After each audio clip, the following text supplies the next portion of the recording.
have you with us. I'm so sorry for the loss of this deep friend to all of you and to so many of us as well. He was a wonderful young man with a huge future ahead of him. And now we're learning, we've seen a picture of Tyler Robinson, 22 years old. The reports are that his father helped to bring him in, which must have been, you know, you can't even imagine that situation for a family. Now that we have a sense of who this person is, this suspect, what goes through your mind as you look at this picture of him? What's going on in Don Jr.'s mind? What he's thinking probably is, give me 10 minutes in a room with him and see what happens. It's just been very hard, Martha, when you think about what's gone on over the last few years, when you look at the vilification of Charlie that I'm seeing every day since then, the celebration of his assassination in cold blood in front of his wife and young children. It's truly disgusting. I mean, what was Charlie's real crime? He spoke truth every day, Martha. He platformed his biggest detractors. He gave the people who hated him most an opportunity to argue their standpoint, to have that in polite conversation, and he did a great job with that. The reason he was so effective with so many young people was they heard these arguments, and you realized very quickly when Charlie was conversing very cordially, again with those leftists, that wow, not only is the Democrat argument, the idea is bad, it's outright asinine in so many cases. And that's why he was so effective. And that's why he was a threat. He wasn't a threat because he posed any kind of actual physical threat to anyone. He was a threat because he was incredibly effective at taking their narrative and destroying it. That's why he was so good at what he did. So it's really hard to see this when I see the picture of the shooter and a young radicalized person. And I believe the reports about all of the trans propaganda inscribed on the cartridges in the rifles. I mean, these are exactly the kinds of things. Charlie's crime was talking about God, family, country, all those things that are verboten to Democrats. God forbid you like those things. God forbid you like the Constitution. The true crime is saying, that men can't be women and men shouldn't be playing in women's sports. I mean, these are not exactly radical concepts, although when the left realizes that you're losing arguments, they resort to these violence. I see the constant, the violence goes both ways, and it does not, Martha. The violence is going one way. I've had to deal with, 3 shootings like this to people really near and dear to me in the last 14 months, and I'm getting sick of it. Don Jr. went on a rant for about 3 minutes. And whenever a man goes on a rant, I can tell you right now, they highly pissed. And they want their lick back, I promise. We've learned a little bit about these engravings, and so far, 2 of them are kind of difficult to understand. One has to do with an anti-fascist song in Italy in World War II. The other one says, "Hey fascist, catch this," on the bullet, which is just chilling.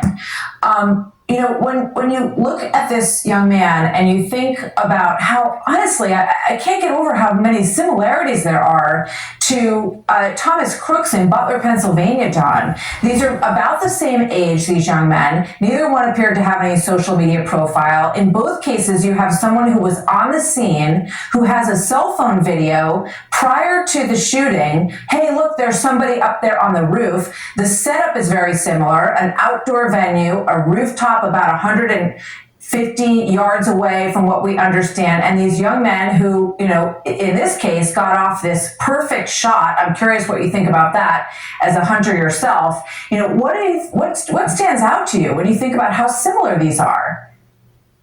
Well, it's amazing to me. I don't understand fully, Martha, how a 20-something-year-old kid can get radicalized today without a online presence. That doesn't seem to happen. Yeah. Unless, again, it's scrubbed because they're trying to cover up their tracks or their actual motive because it would be worse for their cause or whatever that is. I don't want to speculate on that. I mean, I do find, and I know Charlie and I spoke about this frequently, sort of the irony of the anti-fascists these days. They seem to be taking a lot of playbooks out of the fascists, out of the browncoats. I mean, if you don't agree with someone, kill them. I mean, that seems quite fascist to me. So, I wish we would stop calling them Antifa because there's nothing anti about their fascist tendencies. It's absolutely disgusting. But there is something very odd that someone could get that radicalized with none of those footprints. So, I don't want to speculate. I don't have any additional information about what these things are. But I will say, watching the left turn this violent when they don't get their way, it's almost as though, Martha, they know they've lost the plot. They know they've lost the debate. So rather than lose the debate and adapt, or maybe, I don't know, wildly, come up with a better idea or a better concept or be reasonable, implement some common sense, they realize they lost the debate entirely, so they have to resort to violence. And contrary to what we're seeing elsewhere and online, it is not going both ways. It is going one way. It's coming from those aligned with the Democrat Party. The hate has been fomented by those in the Democrat Party, and you can probably play hundreds of hours of those clips. It's coming from the media. Some of them are doing a quick course correction and probably scrub their social media feeds for all the things I've said about Charlie, myself, my father over the last few years. But you can't call someone who you disagree with or simply can't win an argument with a Nazi, a fascist, a dictator, a greatest threat to democracy in the history of civilization, and then pretend you had nothing to do with it when the more radical wing, and there does not seem to be all that much difference to me these days, takes up arms and tries to kill those they disagree with. It's not one way. It's not both ways. It is simply one way. And anyone who's saying otherwise, should be thrown off the air. What did I say about a man that goes on a rant? And what he's thinking is he had help. There's no way he didn't have any influence from social media and from pundits on the left fueling this flame of hate and targeting anyone that has anything to deal with Donald Trump. That's basically what he's saying. Let's play this from Governor Cox. He spoke just moments ago. He said, I've never felt so angry and so sad in such a short period of time in his life. Here's what he had to say just moments ago, Don. I absolutely believe that this is a watershed in American history, yes. The question is what kind of watershed? And that chapter remains to be written. Is this the end of a dark chapter in our history or the beginning of a darker chapter in our history? What's your reaction to that? I agree with him. I mean, not to use the pun, but I definitely think it's a turning point. The pun being Charlie Kirk was part of USA turning point. I think that's what he meaning by the pun he's using. When I see what's going on online on both sides, I see the left celebrating these things, and I'm seeing the reaction of the right, who's finally waking up and understanding exactly what it seems that they would love to do to us. I mean, I know, they wanted to put me in jail, and they tried to kill my father twice, and they wanted to take away his businesses, and they wanted to throw him in jail too. And you see the scores and scores of this, again, only coming from one side. I've had those conversations with Charlie so many times. I mean, he was able to go out there under, threat all the time because he truly just believed in his faith. He believed in the mission. He believed in God and that he was doing the right thing for our country. And I agree with him 100%. I think he'd want us to make sure that we recognize that threat, that we act as he would, but that we remain unafraid, that we get out there and have these conversations. Because the only way I think at this point that the Democrats and the left actually win this argument is if they're successful in silencing us, in putting us in fear, making sure we never have that dialogue. The silent majority is real. It's there. When we started talking about these things on college campuses, Charlie and I, back in 15 and 16, where that was unheard of for a conservative group to go into a college campus and try to win them over. When you have that dialogue, you realize, wait a second, there's a lot more people with us than against us. They've just been pressured by so many things. Again, the media, social. I mean, it felt like an insurmountable obstacle for so long. I don't think that's the case anymore. You see so many people who are apolitical but reasonable, perhaps even left-leaning and reasonable, being like, okay, this is going too far. This is insane. So I think if we do what Charlie had tried to do for years, which is bringing people together, uniting them in a common cause for what's going to be good for our country, our children, and most importantly, our civilization, I think if we keep that going and don't become afraid, Charlie's legacy will be well served. At this point, Don Jr. and any of the other Trumps have to believe they are under attack. And there's no way they could feel safe just walking around. They got to have their head on the swivel at this point, because the hateful rhetoric has got to the point where it's leading to bloodshed. It must be tough for you and your family, and how you speak to your children, your 5 children, about what happened to Charlie. You know, how do you feel about that in your gut right now, Don? You know what? Perhaps I'm blessed with a little bit of the Trump gene. We don't stop. We don't give up. We don't take our ball and go home. But I will tell you this: I got the call from my kids before I ever got a chance to call them this time. I've had too many of those conversations with my 5 young kids in the last 14 months. But they were scared because they know what I do, on a sometimes daily basis. I was supposed to do one of these college campus events with Charlie in like 2 weeks. Right before the election, I did an event where, right before I was going to go somewhere, hey, there's a credible threat from someone who wants to, attack me. I was like, hey, guess what, guys, we have to still go.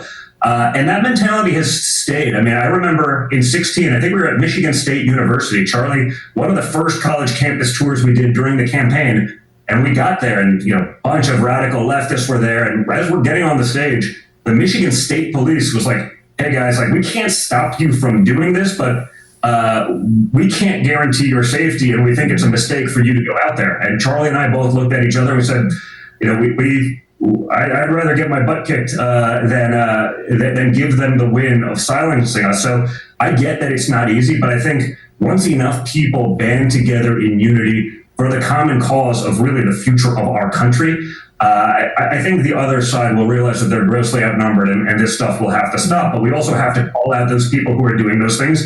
When you see people in powerful positions and teachers and all these things celebrating the death of someone who is one of the kindest individuals I've ever had the honor of knowing, we have to call that out, because that's not acceptable. Those people shouldn't be teaching our young children and indoctrinating them and propagandizing them for decades. That's perhaps why we have so many frustrated 20-year-old youth running around the country, because they have no purpose. They've been told that men can't do anything anymore, and they must punish themselves for being born into who they are, and they must become trans to be able to be accepted into a group because that's a unique group with privilege. This crap has to stop, Martha. And those are the things that Charlie talked about. He did it much nicer than me and much more eloquently, and he could do that with a smile and in casual discourse. And that's why, again, he was so effective at taking so many people who had decades, frankly, of indoctrination in our school systems from elementary school and on, and getting them to flip at an unprecedented level, truly an accomplishment that no one's been able to do. So I think we honor his legacy by doing what he would want, which is for us to stay engaged, to be able to have those conversations, to do so loudly and proudly, to make sure that our voices are heard and that everything he stood for is not forgotten. I think he will do that, because there's just so much out there of Charlie doing that so well. I think absolutely. You decades worth of material that we can still learn from. You see that, plus 11 in the youth category in the 2024 election is an extraordinary shift in political history. And it really is, in large part, due obviously to 40 points, absolutely. It has to do obviously with your father, President Trump, Charlie Kirk, and you by his side. I want to let you go, but I want to ask you one last question, because I think we all were very moved when we saw Vice President Vance with the casket returning Charlie Kirk's body to Arizona, his wife, Erica, getting off the plane with Usha Vance yesterday. What was that like for you to see this video, Don? Again, Don ain't going to tell you what he really thinks, but I'm telling you, what he's thinking is, there's no reason for him to be in a box, but I can tell you what, I want my get back too. Trust me, I want my get back too. That's what he's thinking. Yeah, listen, as I sort of said in my tweet, I don't do the soft stuff so well, but I've definitely had my share of rough hours in the last 2 days. So that was hard, as you can. It's hard right now. So it was really tough.